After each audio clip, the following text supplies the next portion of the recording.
Hello, welcome back to my channel. Kembali lagi bersama aku Vini Alfionita. Di video kali ini aku akan share soal dan pembahasan tentang tes akhlak ya teman-teman, atau core values pada BUMN.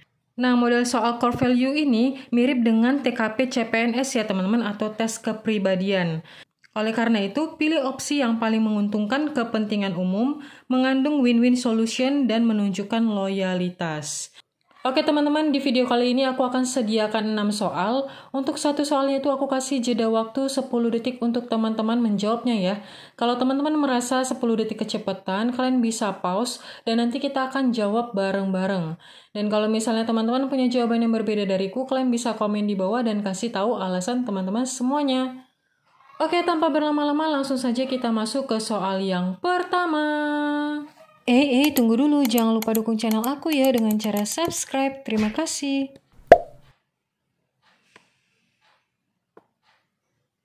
Soal nomor 1. Seorang aparatur sipil negara mendorong teman sejawatnya untuk memanfaatkan perangkat ilmu teknologi di kantor dalam penyelesaian tugas di unit kerjanya. ASN tersebut memiliki perilaku sesuai dengan panduan perilaku. A. Melayani dengan cermat dan handal. B. Menggerakkan pemanfaatan berbagai sumber daya untuk tujuan bersama. Kita mulai.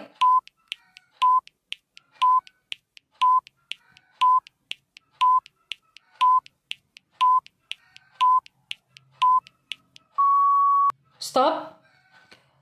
Seorang ASN mendorong teman sejawatnya untuk memanfaatkan perangkat ilmu teknologi di kantor dalam penyelesaian tugas di unit kerjanya. ASN tersebut memiliki perilaku sesuai dengan panduan perilaku. Jawabannya adalah B ya teman-teman, menggerakkan pemanfaatan berbagai sumber daya untuk tujuan bersama. Jadi pembahasannya, karena ini termasuk dalam nilai kolaboratif ya teman-teman, di mana seorang ASN harus mempunyai orientasi untuk memberikan pelayanan terbaik kepada masyarakat serta terbuka dalam bekerja sama untuk menghasilkan nilai-nilai tambah. Gitu ya. Jadi di dalam core values ini itu ada 6 nilainya ya teman-teman, yaitu akhlak. Nah di video sebelumnya aku udah buat nih teman-teman akhlak itu apa-apa saja bagiannya. Kalian bisa cek di description box ya, atau bisa cek di playlist aku ya teman-teman. Oke, next kita lanjut ke soal nomor 2. Saya berhasil mengatasi suatu tantangan, terutama karena A. Saya berani mencoba dengan segala risikonya. B. Saya berani mencoba hal-hal yang tidak berisiko. Kita mulai.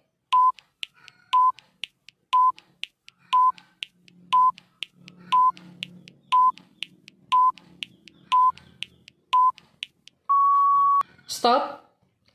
Berhasil mengatasi suatu tantangan, terutama karena jawabannya adalah A ya teman-teman, saya berani mencoba dengan segala resikonya.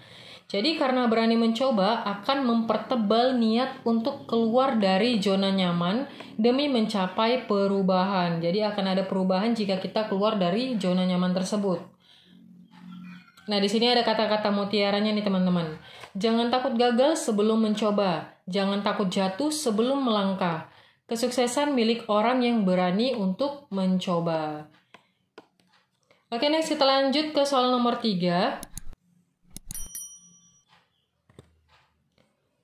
Jika ada kesempatan untuk berkompetisi dalam bidang yang saya senangi, maka saya A. Mengalahkan pesaing dengan cara meningkatkan diri.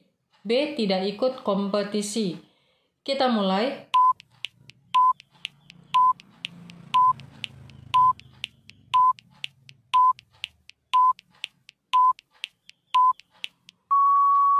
Stop. Ada nih kesempatan untuk berkompetisi dalam bidang yang kita senangi, maka jawaban yang tepat itu adalah A ya teman-teman, mengalahkan pesaing dengan cara meningkatkan diri. Untuk pembahasannya, bahwa mengalahkan pesaing dengan cara meningkatkan diri, opsi ini adalah tepat untuk menentukan tujuan yang jelas dan meningkatkan kualitas diri serta membuat pola pikir atau mindset yang positif ya teman-teman. Jadi ini jawaban yang paling tinggi.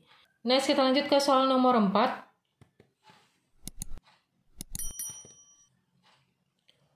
Pada saat memecahkan suatu permasalahan, biasanya pikiran saya A. Mudah beralih tanpa sebab apapun. B. Terpusat pada hal yang harus dipecahkan apapun pengganggunya. Kita mulai.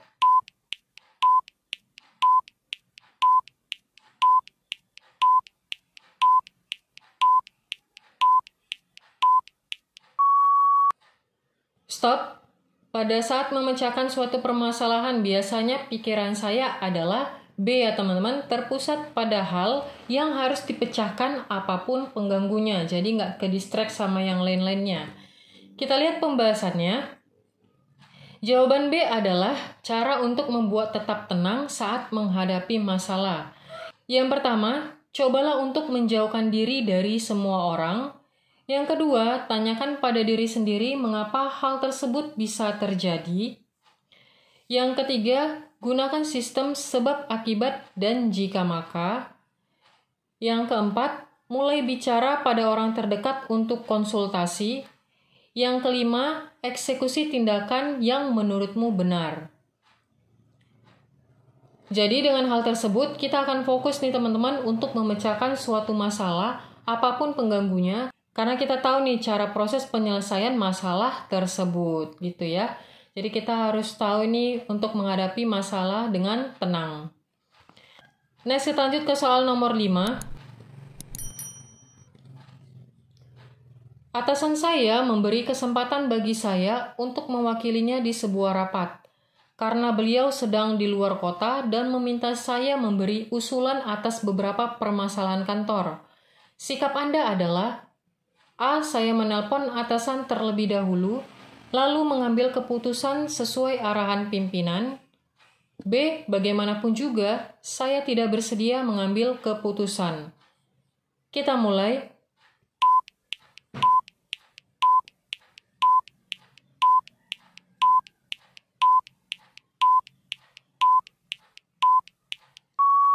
Stop. Kita ulang ya teman-teman. Atasan saya memberi kesempatan untuk mewakili di sebuah rapat. Karena atasan tersebut sedang di luar kota, jadi dia meminta saya memberi usulan beberapa permasalahan di kantor. Maka sikap saya adalah A ya teman-teman. Saya menelpon atasan terlebih dahulu, lalu mengambil keputusan sesuai arahan pimpinan. Jadi untuk pembahasannya bahwa karena tipe kepemimpinan sangat disukai banyak orang. Sebab pemimpin sangat menghargai pendapat dan juga tidak otoriter. Pemimpin harus mampu menjelaskan alasan-alasan memilih salah satu alternatif keputusan dengan cara yang mudah untuk dipahami. Dan kita sebagai salah satu yang mewakilinya harus bijak. Harus bijak dalam membuat keputusan dengan arahan atasan. Gitu ya teman-teman. Jadi jawaban yang tepat itu adalah A. Next, kita lanjut ke soal nomor terakhir, soal nomor 6. Seminggu yang lalu di perusahaan tempat Anda bekerja sedang melakukan perekrutan karyawan baru.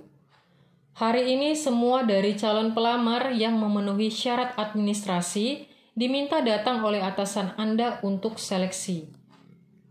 Namun karena suatu hal, atasan Anda berhalangan untuk datang ke kantor.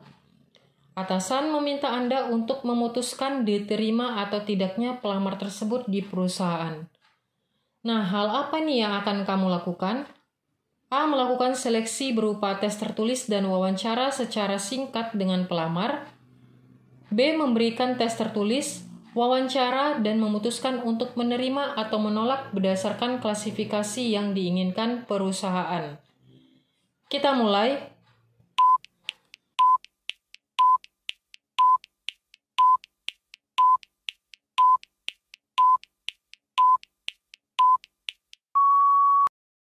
Stop. Oke teman-teman, untuk soal nomor 6 ini menjadi PR-nya teman-teman ya. Kalian bisa jawab di kolom komentar ya teman-teman. Oke, segitu aja untuk soal dan pembahasan tentang akhlak atau core values ini. Kalau kalian suka silakan like. Kalau ada pertanyaan, ide, tanggapan, atau saran silakan komen di bawah ya. Dan jangan lupa please teman-teman dukung channel aku dengan cara subscribe agar aku semakin bersemangat lagi untuk membuat video terbaru lainnya. Dan bagi yang udah subscribe, aku ucapkan terima kasih banyak. Sampai jumpa di next video. Bye-bye.